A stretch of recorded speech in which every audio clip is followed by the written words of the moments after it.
요당 동편에 머문 지파들이란 제목으로 하나님 말씀 같이 나누도록 하겠습니다.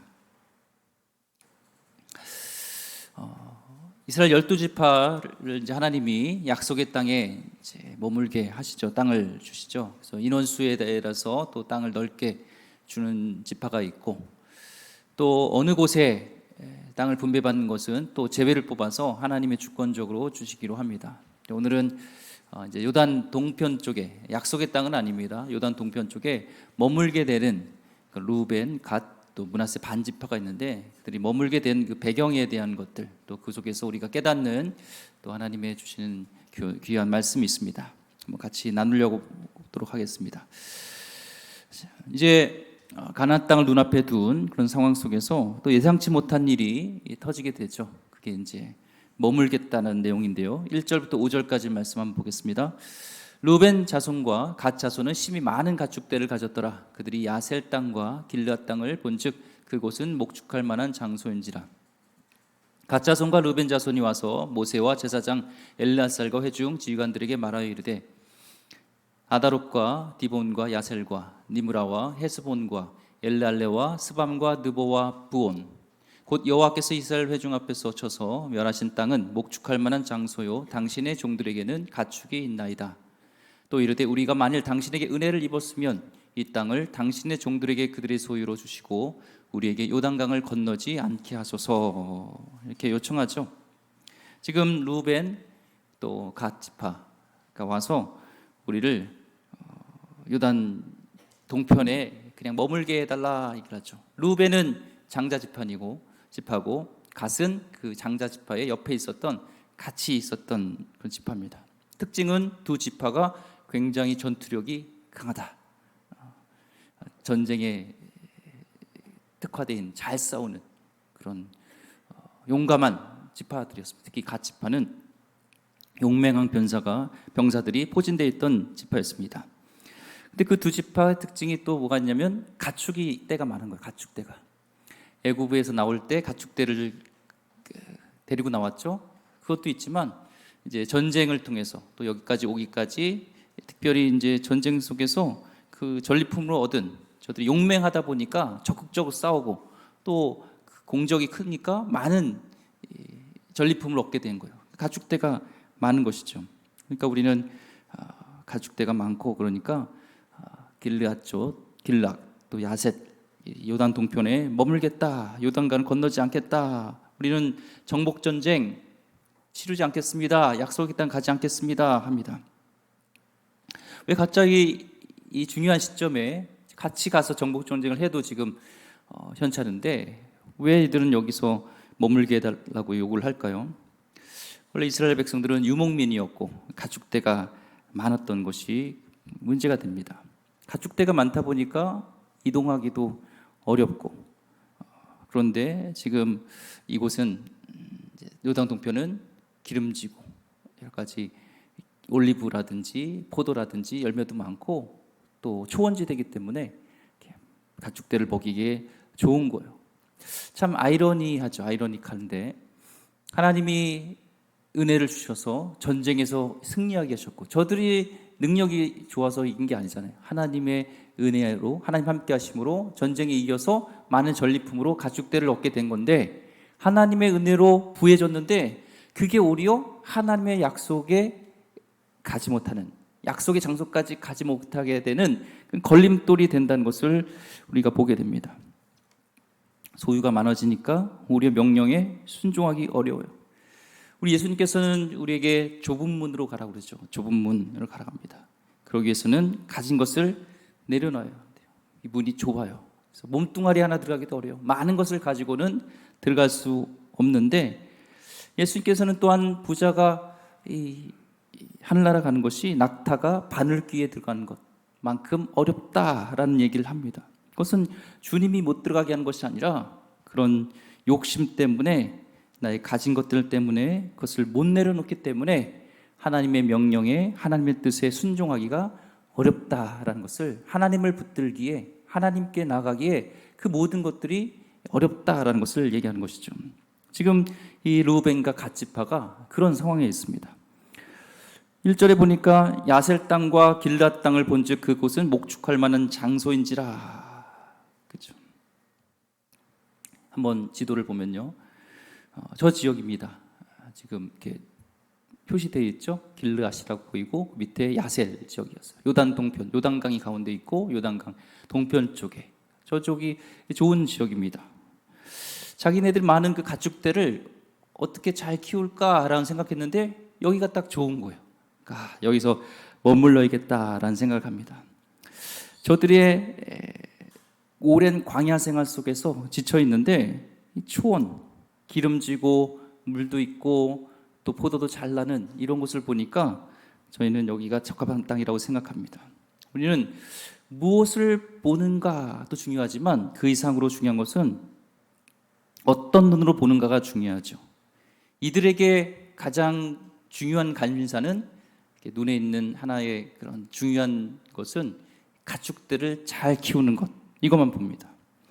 영혼의 눈으로 봤으면 하나님의 약속의 땅을 바라봤어야 되는데 자기네 가지고 있는 육의 눈으로 가축대를 보니까 저희들은 여기가 제일 좋은 땅이게 된 것이죠. 야, 약속의 땅, 가나안 땅이 뭐 다른 거 있어?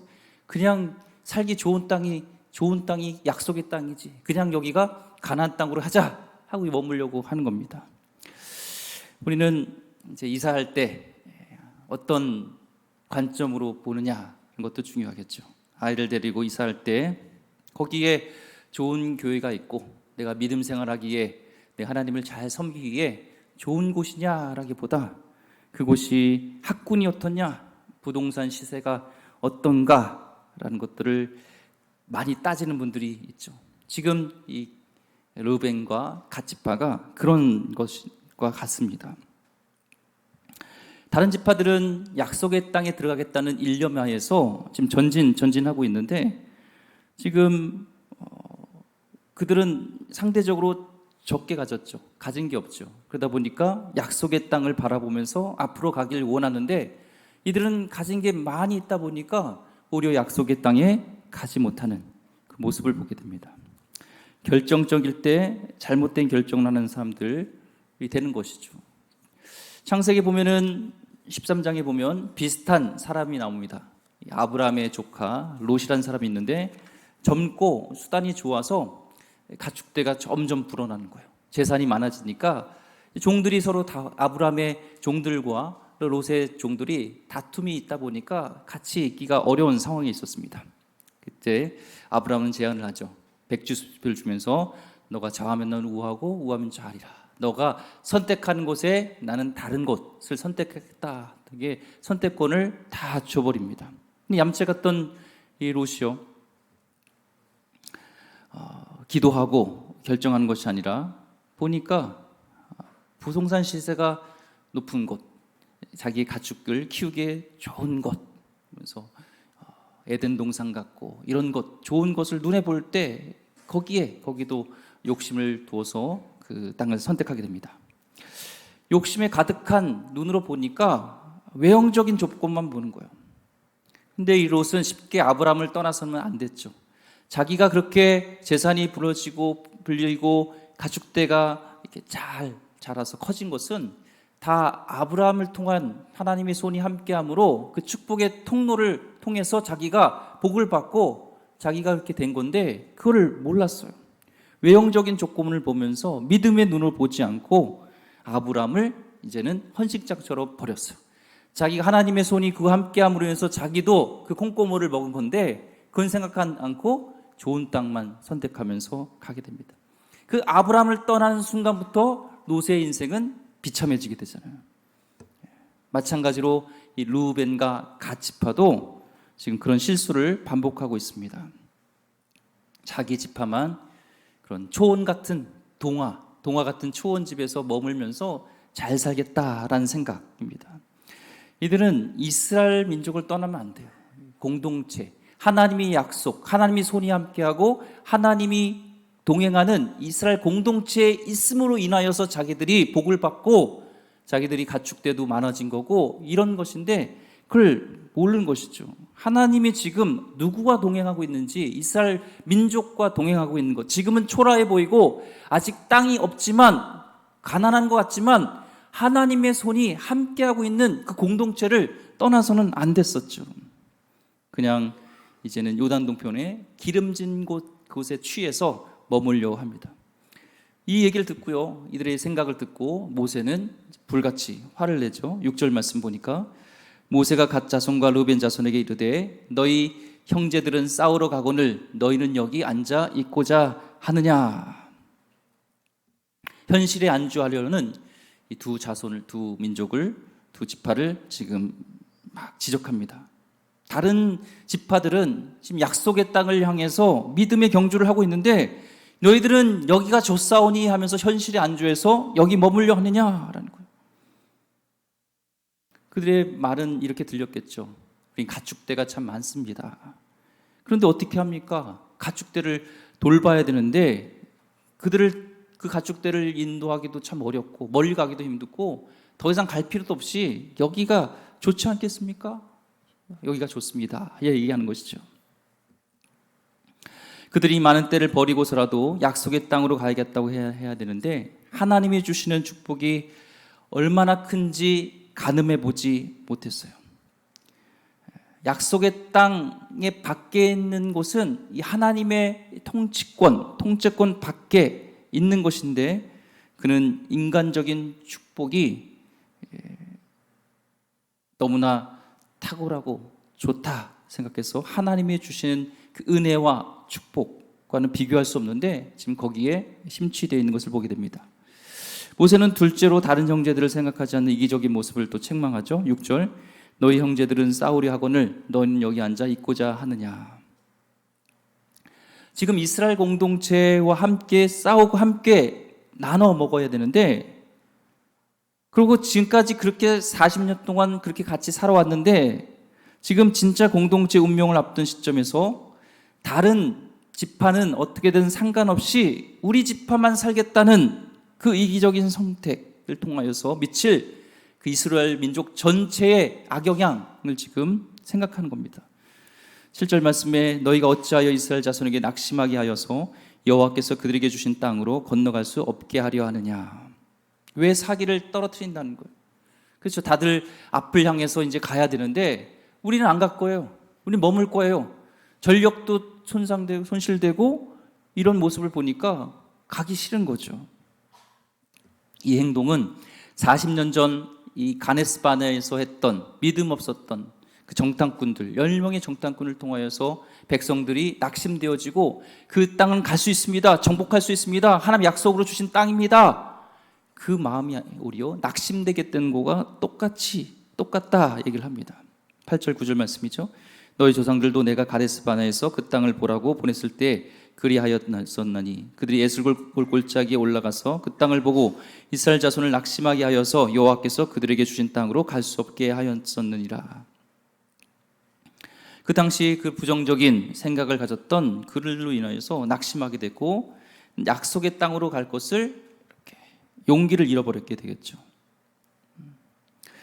13절부터 15절까지 여호와께서 이스라엘에게 진노하사 그들에게 40년 동안 광야에 방황하게 하셨으므로 여호와의 목전에 악을 행한 그 세대가 마침내는 다 끊어졌느니라. 보라 너희는 너희의 조상의 대를 이어 일어난 죄인의 무리로서 이스라엘을 향하신 여호와의 노를 더욱 심하게 하는도다. 너희가 만일 돌이켜 여호와를 떠나면 여호와께서 다시 이 백성을 광야에 버리시리니 그리하면 너희가 이 모든 백성을 멸망시키리라.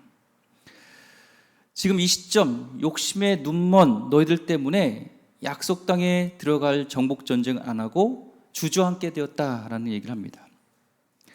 형제들은 어떻게 되었던 나만 잘 된다는 그 생각, 나 하나 빠진들 뭐 크게 달라질 수 있겠냐는 그 이기적인 생각이 믿음의 공동체에게 치명적인 그런 영향을 끼치는 나쁜 생각이라는 것을 얘기합니다. 두 지파의 병력을 비교해 보니까요, 르우벤과 갓 지파가 8만 명 정도 됩니다. 나중에 남게 될 므낫세 반 지파까지 하면 10만 명 정도가 지금 병력이 있는 거예요. 이스라엘의 정예군이 60만이었습니다.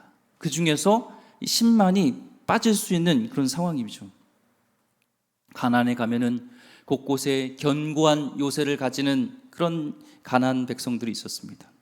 수백만이 있는 가나안 이제 그들과 전쟁을 해야 되는데 60만이 다 똘똘 뭉쳐서 하나가 되어서 공격을 펼쳐도 이게 어려운 상황인데 지금 그 중에서 10만 명이 빠진다는 것은 굉장히 전력 손실을 오게 되는 것이고, 그로 인한 다른 지파들 사람들도 야, 우리가 같이 가도 힘든데 10만 명이나 빠져 하면은 낙심되게 되고 힘들게 되는 그런 상황으로 너희가 몰아간다는 것이죠. 순식간에 너희들의 그런 생각이 지금 너희만 생각하는 것인데 공동체 전체의 위기에 빠질 수 있게 한다는 것을 왜 모르냐라는 것이죠. 공동체는 그냥 세워지는 것이 아닙니다. 각자의 자기의 재능대로 주신 것, 자기의 해야 될 그 분량, 맡은 책임을 다할 때 공동체가 세워지는 거예요. 서로의 책임을 완수할 때 든든히 세워지는 것입니다. 각자 자기만 생각하고 제 살 길을 찾아서 그냥 가면은 공동체는 흩어지게 돼 있어요. 붕괴됩니다. 그런데 공동체가 무너지면 그걸 알아야 돼요. 개인도 무너지게 돼 있다는 겁니다. 대표적인 게 시리아 난민들이죠.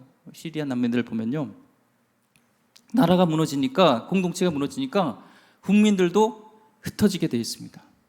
목숨을 걸고 유럽으로 이렇게 건너가는데요, 그들을 취급하는 것은요 전염병처럼 취급해요. 철조망에다 수용소에다 갖다 놓고 목숨을 내걸고 탈출했는데도, 고무보트 하나에 의지해서 탈출했는데도 그들을 전염병 취급해요. 근데 그들이 탈출한 사람들은 그나마요 돈도 있는 사람이고 학벌도 있는 사람들이 탈출을 하지, 그렇지 않은 사람은 탈출할 수도 없어요. 그러니까 개개인으로 봤을 때요, 우리가 볼 땐 그 시리아 난민들이 굉장히 나쁜 사람, 뭔가 학벌도 없고 배운 것도 없고 돈도 없고 막 이런 사람이라 생각하죠. 아니요. 개개인을 봤을 땐 우리와 다를 게 없는 정상적으로 배우고 돈도 있고 그런 사람이었어요. 그런데 공동체 나라가 붕괴되니까 개개인도 같이 붕괴되는 것이죠. 전 세계에 전염병 취급당하는 그런 모습을 보게 됩니다. 나라가 붕괴되면 개인도 없듯이 교회도 주님의 나라입니다. 주님의 나라인 교회 공동체가 붕괴되면요 개인도 타격을 입습니다. 나와 공동체는 별개가 아니에요. 함께 공동체와 나아갈 때 나가지 않으면 공동체가 전체 무너집니다. 버텨야 할 때 같이 버텨주지 않으면 공동체 전체가 무너지는 것이고, 작은 구멍 하나가 배를 가라앉게 하는 것이죠. 이 루벤과 갓의 결정은요, 이게 하루아침에 결정한 것이 아니에요. 두 지파가 평상시에 가졌던 그의 생각들, 축적된 그 생각들이 결정적인 순간에 그것이 나오는 것이죠. 이들은 하루하루 지나면서 무엇을 묵상했는지 봐야 됩니다. 무엇을 생각했는지. 가축을 보겠죠. 가축이 많으니까 계속 가축을 보면서 와, 오늘 우리 누렁이가, 예쁜 누렁이가 새끼를 낳았네, 그걸 묵상합니다. 계속적인 보는 것이 가축 때만 본 거예요. 가축을, 하나님의 약속, 하나님의 명령, 하나님을 생각한 게 아니라 가축대를 계속 묵상하다 보니까 결정적인 순간에 자기의 기준, 가치 기준은, 결정의 순간의 기준은 가축이었습니다. 이게 남의 일이 아니에요. 오늘날 우리에게도 그렇습니다. 부동산 계속 큐티하고 묵상하면 결정적인 순간은 땅이에요. 나의 결정의 순간이.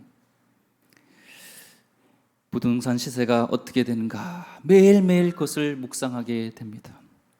이것저것 주식을 많이 사놓으신 분은 그 주식의 시세가 어떻게 되는지 항상 궁금해요. 아마 지금 설교를 들으면서도 주식이 시세가 잘 떨어졌나 올랐나 여기에 궁금해하는지도 모르겠습니다.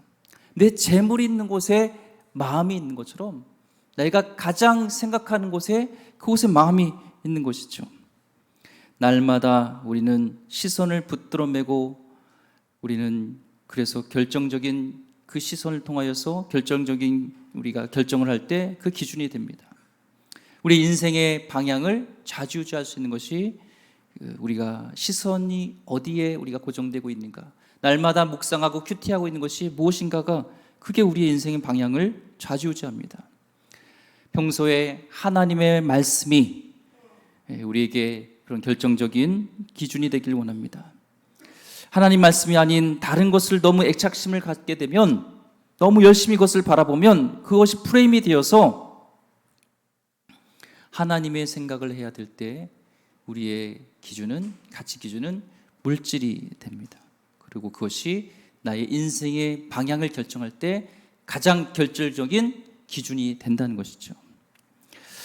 이들은 하나님을 신뢰하지 못했어요. 하나님은 약속의 땅까지 가길 원했고, 분명히 지금 없지만 그들을 정복하게 하실 것이고 주겠다고 하셨는데, 그걸 보지 못하고 그걸 묵상하지 않고 하루하루 가축, 소, 양 것을 묵상하다 보니까 이제는 하나님의 약속을 헌책자처럼 버리게 되는 것이죠. 결정적인 순간에 저희는 안 가겠습니다, 여기 머물겠습니다 라는 것입니다.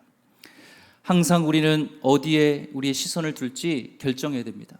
골로새서 3장 1절에 3절까지 말씀에, 그러므로 너희가 그리스도와 함께 다시 살리심을 받았으면 위의 것을 찾으라.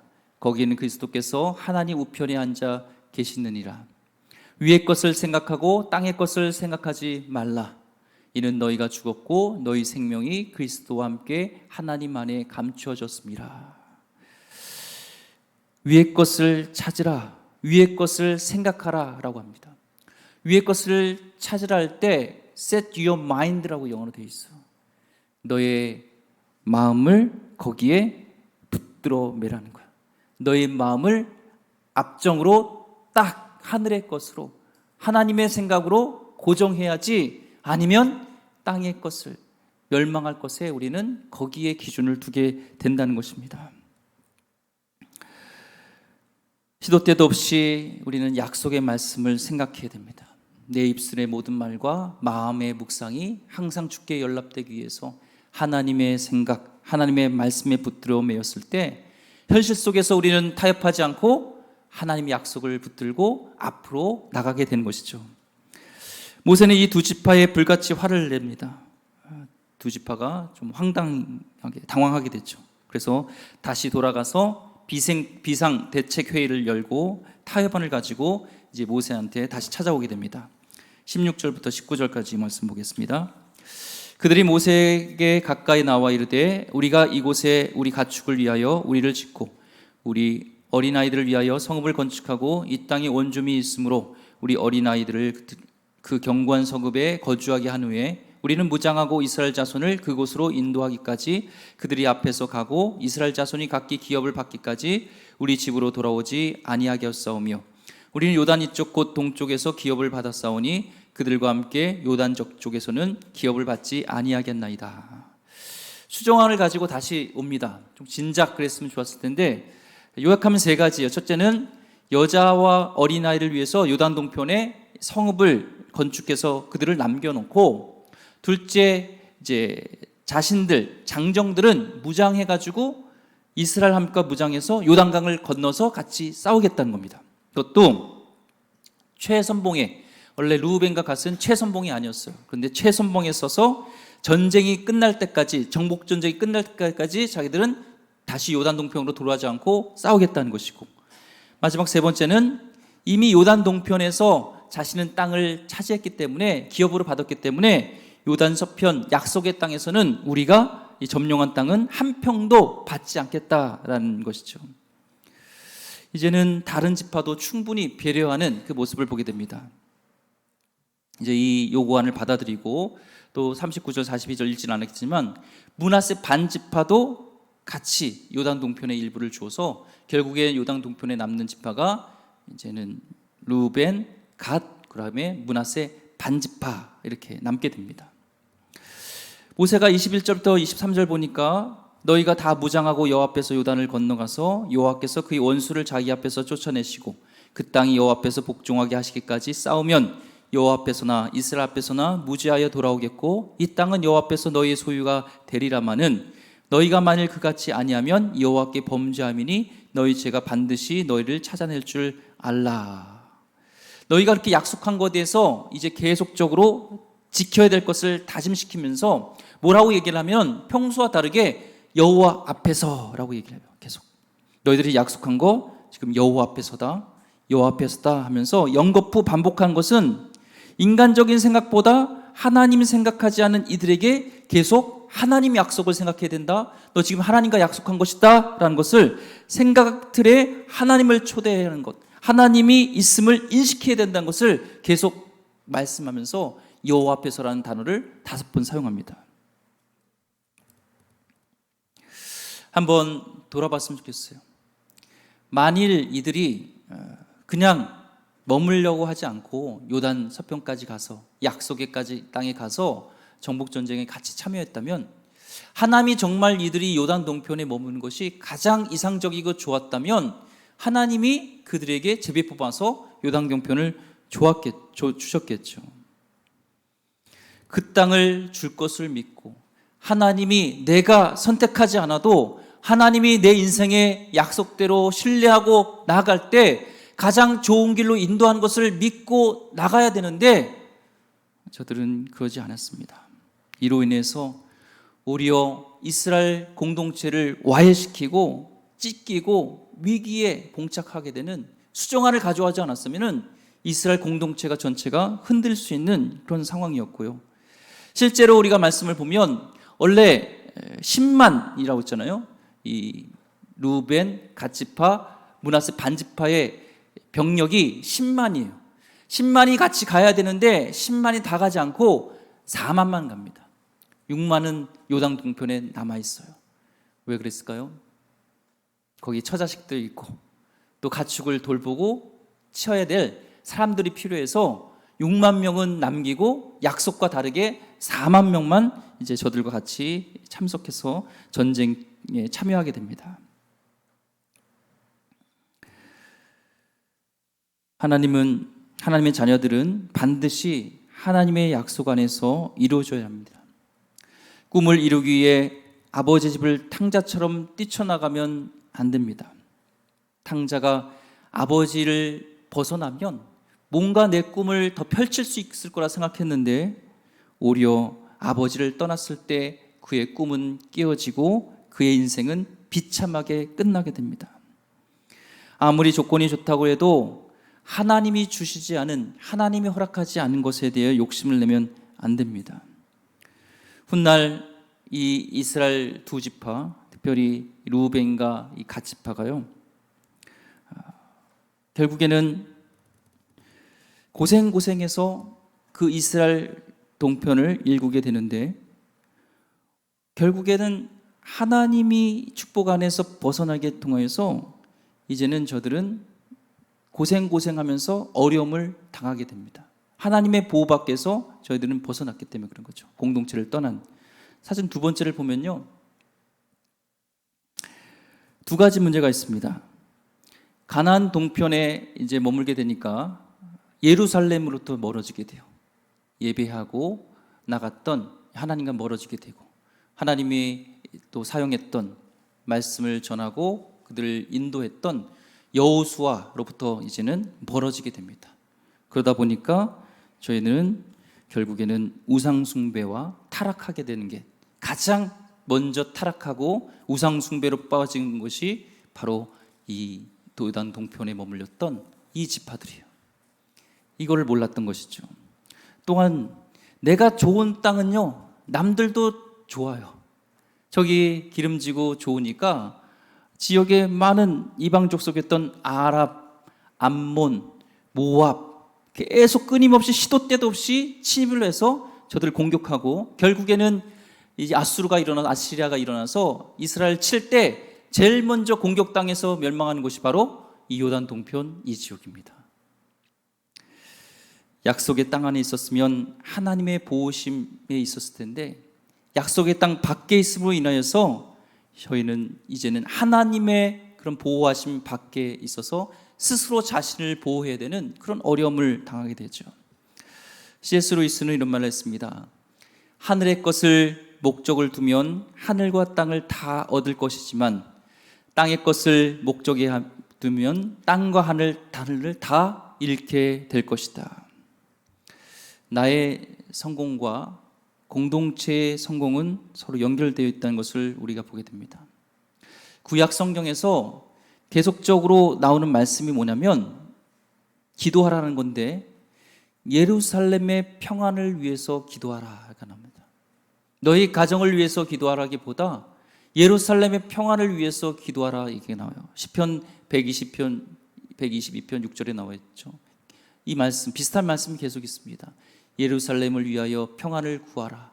예루살렘을 사랑한 자는 형통하리로다. 구약 성경에서 성도의 기도의 가이드라인이 있습니다. 그것은 우리 아이가 좋은 대학에 들어가게 해주십시오. 내 사업이 잘 되게 해주십시오. 우리를 건강하게 해주세요가 아니라 항상 예루살렘이 평안하게 해달라는 기도를 하라고 합니다. 그러면 예루살렘에서 흘러나오는 은혜가 내 개인에도 흘러가고 영향을 준다는 거예요. 예루살렘이 평안하면 내 개인도 살고 내 가정도 가문도 산 이 비밀을 이스라엘 백성은 알기 때문에 예루살렘의 평안을 위해서 기도하라는 것입니다. 예루살렘은 하나님의 전이고 하나님의 영광과 은혜가 말씀이 있는 곳이 예루살렘이었습니다. 예루살렘이 흔들리면 개인도 무너집니다. 그래서 예루살렘 평안을 위해서 기도했습니다. 자신의 안위만을 위한 이기주의적인 공동체는 무너지게 됩니다. 신앙생활도 마찬가지입니다. 개인주의로 하는 분들이 있습니다. 예수는 좋지만 교회는 싫습니다. 꼭 교회 나가야 되나요? 나는 집에서 혼자 예배드리는 것이 더 좋습니다. 신앙생활은 나만 복 받으면 된다고 생각하는데 절대 그렇지 않습니다. 교회는, 공동체는 우리 머리이신 예수 그리스도와 서로 다 연결되어 있는 지체예요. 그래서 지체 공동체가 살아야 전체가 삽니다. 구원받은 성도와 교회는 공동 운명체라는 것을 우리는 성경을 통해서 알게 됩니다. 한때 한국교회에 부흥과 이름이 있었던 아름다운 교회가 있습니다. 어느 교회 다니냐면은 나는 그 교회 다닌다면서, 아름다운 교회 다닌다면서 막 고개를 들고 자랑할 수 있었습니다. 그런데 공동체에 교회에 어려움이 밀려오게 되면서 성도들이 떠나고 비판이 쏟아지면서 그 교회에 다닌다는 것이 부끄럽게 되어지고 고개를 숙이게 되는 일들이 있었습니다. 교회가 힘들어지니까 가정도 힘들고 사업도 힘들어졌다는 거예요. 교회가 힘들어서 붕괴되어지니까 성도들도 마치 영적인 난민처럼 된다는 것이죠. 우리는 좋으나 싫으나 공동체, 교회를 지켜야 되고 사랑해야 됩니다. 교회가 살아야 내가 사는 것이고요. 그래서 마귀는요, 이 원리를 알기 때문에 하나님과 우리 관계를 첫 번째 어떻게든 멀어지게 하려고 관계를 깨려고 우리를 공격합니다.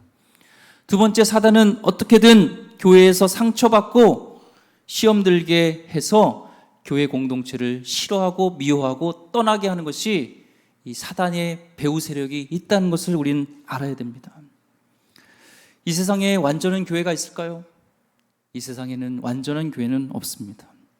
기도하고 고민하면서 성경적인 교회를 찾으신 후에는 그 교회 공동체를 위해서 여러분의 재능과 여러분의 시간과 물질, 내가 해야 될 루벤과 갓지퍼와 므낫세에게 줬던 그 주신 달란트, 재능, 해야 될 역할들을 최선을 다해 주셔야 됩니다. 교회가 어려울 때 함께 기도하면서 어려움을 극복해 나가야 됩니다. 교회가 다운되면요, 우리 가정도 다운됩니다. 성령 충만한 교회가 있으면요, 인생의 위기가 와도 그 은혜로, 성령의 능력으로 일어날 수 있지만 그렇지 않고 공동체가 침묵해 있고 성령의 역사들이 일어나지 않고 가면 위기가 왔을 때 일어날 수 있는 힘이 없습니다. 교회가 살아있으면요, 그 교회의 공동체를 통해서 우리가 다시 힘을 얻게 되는 것이죠. 개인의 꿈만 위해서 기도하지 마시고 우리 공동체를 위해서 더 기도해 주시기를 바랍니다. 여러분의 꿈은 교회 안에서 함께 이루어질 것입니다. 결정적인 순간에 같이 동참해 주시기 바랍니다. 재능으로, 시간으로, 물질로 함께하여 주셔서 루벤과 갓과 므낫세가 많은 재능을 가졌지만 결정적인 순간에 헌신하지 않으면서 교회의 공동체가 흔들렸던 것처럼 우리는 주님 안에서 한 형제 자매인 것을 알고 어려울수록 다시 우리 교회가 새롭게 되어지고 주님 안에서 성령 충만하고 은혜로운 교회가 되어서 우리에게 힘을 주는 교회, 내가 힘을 얻는 교회, 내가 다시 힘을 얻는 교회, 그런 교회가 되기를 주의 이름으로 축원드립니다. 기도하겠습니다. 하나님, 오늘 요단 동편에 머문 지파들을 보게 됩니다. 하나님의 약속보다 지금 눈앞에 보인 그런 이기적인 생각을 통하여서, 머물을 통하여서 공동체의 위기가 오게 되어지고 또 결국에는 나중에 아수르에 의해서 멸망되어지고 또 영적으로 타락해야 되어지는 우리의 모습을, 안타까운 모습을 보게 됩니다. 주의 나라, 하나님의 뜻을 우리가 생각하게 하여 주셨고 우리 공동체를 생각할 때 더 사랑하는 마음으로 기도하며 중보하며 헌신하는 정말 우리 공동체가 되어서 성령이 함께 하시며 은혜가 충만한 교회가 되어서 교회 왔을 때 힘을 얻고 가는 귀한 사랑의 공동체가 되게 하여 주시옵소서. 귀하신 예수 그리스도 이름으로 기도드립니다. 아멘.